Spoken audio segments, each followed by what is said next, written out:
就同大家嚟到銅鑼灣，咁呢而家就喺希慎嗰條路啊，睇下先。喺呢個綠色檔仔行入去呢，就有一間好正嘅嘢食。其實呢，我係好中意呢啲檔仔，覺得好有香港嘅感覺，即係好地道啊！係啦，穿過呢條巷呢，我哋就會到今日嘅食嘢嘅地方啦。全部都係手信嚟嘅呢度。今日我哋就嚟到呢間三財魚蛋粉麵，牛雜專家添喎，聲稱係。你要入去先啦，一個啊，唔該。係。今日食呢間鋪頭呢，主要原因都係因為有一位叔叔介紹嘅，標榜魚蛋餃子嗰啲全部佢哋自己整，咁見到價錢都好平啊，30幾蚊就有碗粉食。咁我哋今日就嚟到三財魚蛋粉啦，好快啊啲嘢食。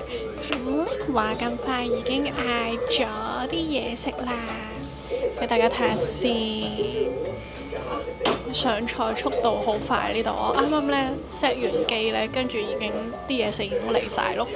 咁我就叫咗一碗腐魚通菜啦，佢哋話呢度腐魚通菜好好食。啱啱姐姐介紹，咁跟住呢就叫咗一杯熱奶茶，同埋仲有最重要嘅呢一碗牛雜魚蛋粗麵啦。原來佢粗麵都有菜，所以我而家係有2款菜食。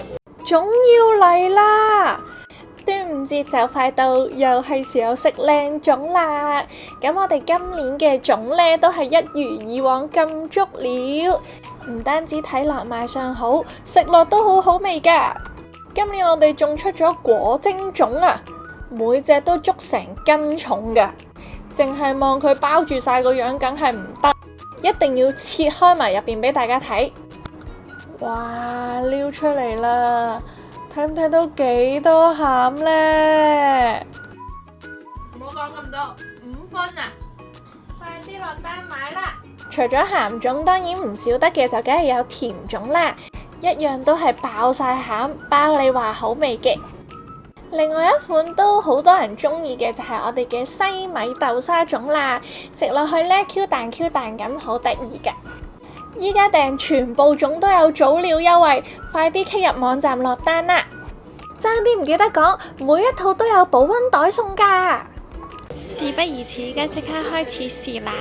咁呢碗麵就係37蚊，再加7蚊。佢個粗麵底好香啊，同埋呢，我好耐都冇見過呢啲透透地明嘅粗麵。平時見到嗰啲都係好粉嗰啲啦，呢一個係 feel 到係以前舊式嗰一隻。試下先。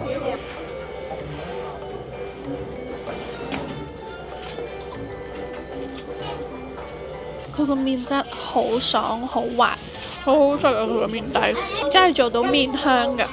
咁而家試下佢嘅，魚蛋先。每日新鮮起肉整嘅魚蛋，依家真係好少見啊！咬落去嗰下果然有驚喜喎。佢好彈牙嘅，同埋食得出呢係好多魚肉啦。你見到呢，佢嘅魚蛋呢係不規則嘅，即係唔係好圓嗰一啲，似手打嗰啲咯，自己。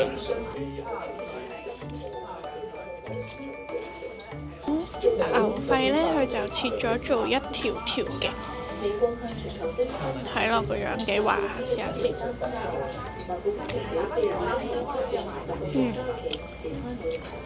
牛肺呢，佢整得好清香啊，即係佢唔係用好多汁啊醬啊去蓋過佢嘅味啦，而佢係處理得好乾淨啦，食落去有牛雜嘅香味。菜心就同佢個樣睇落一樣呢，係好腍甜。依家試下牛肚啦，牛肚好滑好香嘅，不過韌少少。牛腸有2嚿啊，食落去超滑，同埋好腍咯。牛雜裡面呢，我最唔中意食嘅都算係牛磅啊。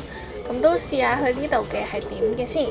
咁厚喎，佢嘅牛磅係好大塊咯，呢塊牛磅就。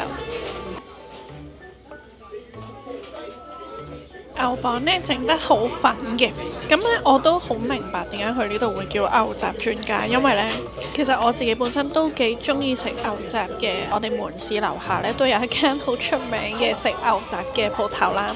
呢度食嘅感覺係完全唔同嘅，因為呢佢哋係清香好多個味，係冇咁濃味精啦。處理得好好多啦，你會睇到佢唔係染到每一樣嘢都好深色啊，全部嘢都深啡色啊。咁但係呢，食落去又好有香味嘅。雖然佢嘅醬汁唔濃，但係佢一啲都唔騷咯，而係食到每一款牛雜嘅香味。呢個我覺得佢係做得好犀利嘅一個地方。而令我最開心嘅呢，其實係佢個麵底啊，因為佢話河粉買晒啦，咁我就食我第二中意嘅粗麵。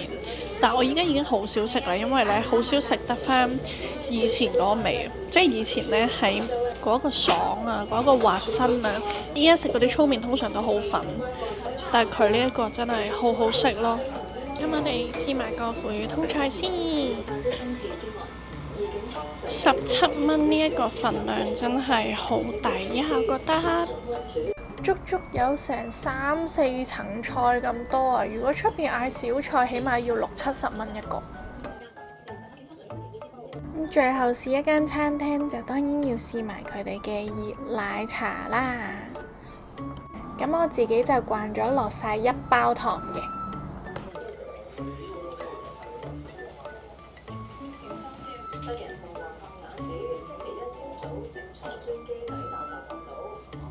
杯茶好滑啊！我自己覺得奶同茶嘅比例呢係啱啱好嘅。入口嘅時候呢，除咗滑之外呢，都幾濃郁嘅，即係佢飲完之後都會有少少張住個口嘅。我今日係夜晚7點嚟啊，都好多人啊，所以食完飯快脆走啦。我想要一碗拎酒嘅，我要跟腩米，跟住我想問咧，呢啲餃係咪可以？外賣係分湯哦，可唔可以係咪可以嗌生？係咪生餃？係啊，你要生要熟啊，生熟都有啊。要生一生個咩餃啊？菠菜韭菜各半打得唔得㗎？菠菜韭菜各半打。耶，係啦，係咁多。另外呢，再外賣咗一碗牛筋腩嘅米粉。今日總結覺得呢間鋪頭真係好值得嚟試下嘅，可以屹立到喺銅鑼灣咁耐，果然唔簡單啊！